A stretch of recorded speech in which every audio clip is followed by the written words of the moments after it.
नमस्कार मातांनो आणि बहिणींनो, मुख्यमंत्री माझी लाडकी बहीण योजनेअंतर्गत पात्र असलेल्या महिलांसाठी अत्यंत आनंदाची बातमी आहे। कारण की राज्य सरकारच्या माध्यमातून एकंदरीत नोव्हेंबर, डिसेंबर, जानेवारी आणि फेब्रुवारी महिन्याचे 4 हप्ते एकंदरीत 6,000 रुपये महिलांच्या खात्यामध्ये जमा केले जाणार आहेत। ही अत्यंत महिलांसाठी अत्यंत आनंदाची बातमी आहे। आता हे पैसे कोणत्या तारखेला जमा होणार, कोणत्या महिला याच्यासाठी पात्र आहेत, कोणत्या महिला याच्यासाठी अपात्र आहेत, याचबरोबर केवायसी केलेल्या महिलांना किंवा केवायसी न केलेल्या महिलांच्या खात्यामध्ये हे पैसे येणार का, आता हे पैसे तुमच्या खात्यामध्ये येणार का, या संदर्भात थोडक्यात अपडेट आपण घेण्याचा प्रयत्न करणार आहोत। त्यामुळे लाडक्या बहिणींसाठी अत्यंत आनंदाची बातमी आहे। त्यामुळे हा व्हिडिओ नक्की शेवटपर्यंत बघा आणि शेअरही करायला विसरू नका आणि लाईक सुद्धा करायला विसरू नका। तर मातांनो आणि बहिणींनो, मुख्यमंत्री माझी लाडकी बहीण योजनेअंतर्गत पात्र असलेल्या 1,90,00,000 महिलांसाठी अत्यंत आनंदाची बातमी आहे। कारण की या महिलांच्या खात्यामध्ये एकंदरीत नोव्हेंबर महिना असेल, डिसेंबर असेल, जानेवारी असेल किंवा फेब्रुवारी असेल, हे 4 महिन्याचे एकंदरीत 6,000 रुपये महिलांच्या खात्यामध्ये जमा होणार आहेत। कारण की हे सगळे हप्ते केवायसी मुळे किंवा काही महिलांच्या प्रॉब्लेम्स मुळे हे थकले होते आणि पेंडिंग पडले होते। त्यामुळे राज्य सरकारच्या माध्यमातून हे हप्ते वितरित झालेले नव्हते। कारण की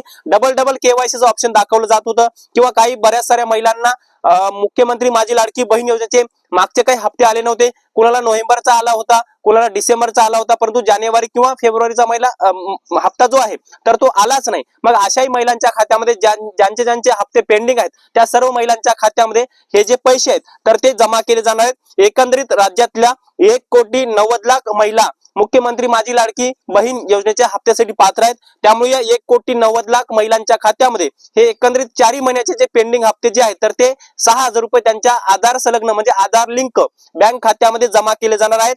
याचबरोबर दुसरी सुद्धा एक अपडेट आहे, ती म्हणजे मुख्यमंत्री माझी लाडकी बहीण योजनेअंतर्गत राज्य सरकारच्या माध्यमातून महिला व विकास या खात्याच्या माध्यमातून 30 लाख महिला अपात्र केलेल्या आहेत। आणि या महिला अपात्र का केल्यात, यांच्या अपात्रतेची कारण काय आहेत ती सुद्धा मी तुम्हाला थोडक्यात सांगण्याचा प्रयत्न करणार आहोत। याच्यामध्ये काही बोगस लाभार्थी आहेत, जसं की त्यांचं उत्पादन 5 लाखापेक्षा जास्त 12 लाखापेक्षा जास्त आहे किंवा काही महिलांच्या नावावरती किंवा महिलांच्या कुटुंबामध्ये 4 चाकी गाडी आहे, 4 व्हीलर आहे। कारण की राज्य सरकारने त्याच वेळी ज्यावेळेस ही योजना चालू केली त्याच वेळी सरकारने स्वतः सांगलं होतं की त्यांचं उत्पादन जास्त आहे, ज्यांच्या घरी 4 चाकी म्हणजे 4 व्हीलर गाडी आहे यांना योजनेअंतर्गत लाभ भेटणार नाही। किंवा एका कुटुंबामध्ये 3 महिला आहेत त्याच्यापैकी 2 महिलांना लाभ दिला जाईल, एका महिलेला अपात्र केलं जाईल। याचबरोबर ज्या महिलांच्या नावावरती शेती आहे, ज्या पीएम किसान नमो शेतकरी योजनेचा महिला लाभ घेत असतात त्यांना फक्त मुख्यमंत्री माझी लाडकी बहीण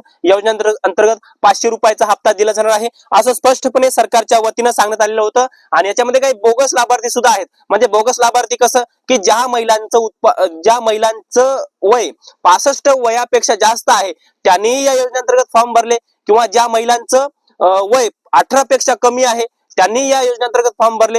काही आमच्यासारखे असतील म्हणजे मुलं असतील, काही पुरुष असतील त्यांनी लाडकी बहीण योजनेचा फॉर्म भरला। मग असे हे 100% बोगस लाभार्थी आहेत। मग अशा 65 वयोगटापेक्षा जास्त महिलांचे हप्ते जे आहेत म्हणजे असे बोगस लाभार्थी आहेत यांचे हप्ते बंद केलेत। ज्या मुलींचं वय 18 पेक्षा कमी आहे यांचे सुद्धा हप्ते बंद केलेत। किंवा आमच्यासारखे जे मुलं आहेत, पुरुष आहेत त्यांनी लाडक्या बहिणीचा फॉर्म भरला होता। मग हे तर बोगस लाभार्थी आहेत, कारण की माणसं असून महिलांच्या योजनेवरती डल्ला मारत आहेत। मग अशा बोगस लाभार्थ्यांना राज्य सरकारच्या माध्यमातून अपात्र केलेला आहे। मग अशा संदर्भामध्ये एकंदरीत ओरिजिनल ज्या महिला पात्र आहेत, ज्या 1,90,00,000 आहेत, कारण की राज्याच्या महिला व बालविकास मंत्री आदितीताई तटकर यांनी स्पष्टपणे माहिती दिलेली आहे की 1,90,00,000 महिला पात्र आहेत। या 1,90,00,000 महिलांच्या खात्यामध्ये नोव्हेंबर, डिसेंबर, जानेवारी, फेब्रुवारी या 4 महिन्याचे एकंदरीत 6,000 रुपये महिलांच्या बँक खात्यामध्ये जाणार आहेत। ज्या महिला पीएम किसान नमो शेतकरी योजनेच्या लाभार्थी आहेत त्या महिलांना 500 रुपये महिना दिला जाणार आहे। म्हणजे त्यांचे जर हे सगळे 4 हप्ते पेंडिंग असतील तर 4 हप्त्याचे किंवा 4 महिन्याचे 500 रुपयानं 2,000 रुपये त्या महिलांच्या बँक खात्यामध्ये दिले जाणार आहेत। ज्या महिलांनी केवायसी केली नाही त्यांचे हप्ते बंद होतील, ज्या महिलांनी केवायसी केलेले आहे, ज्या ओरिजिनल लाभार्थी आहेत त्यांचेच हप्ते सुरू राहणार आहेत। आणि ही महिलांसाठी अत्यंत आनंदाची बातमी आहे। आणि या संदर्भामध्ये थोडक्यात अपडेट मी देण्याचा प्रयत्न केलेला आहे। आता पुन्हा एकदा सांगतो, नोव्हेंबर, डिसेंबर, जानेवारी, फेब्रुवारी या 4 पेंडिंग महिन्याचे एकंदरीत 6,000 रुपये महिलांच्या बँक खात्यामध्ये जमा होणार आहेत। बोगस लाभार्थ्यांना याच्या अंतर्गत आता अपात्र केलेले आहेत, जे ओरिजिनल लाभार्थी त्यांच्याच खात्यामध्ये या हप्त्याचं वितरण होणार आहे। तर मातांनो आणि बहिणींनो, तुमचे काही प्रश्न राहिले असतील ते कमेंट्स मध्ये नक्की सांगा आणि हा व्हिडिओ जर आवडला असेल तर एक लाईक करा आणि प्रत्येक मातांपर्यंत प्रत्येक बहिणींपर्यंत हे मुख्यमंत्री माझी लाडकी बहीण योजनेचं अपडेट नक्की पोहोचवा। तर या माहितीसह मी तुर्तास इथे थांबतो। तोपर्यंत आपल्या सर्वांचे मनापासून धन्यवाद।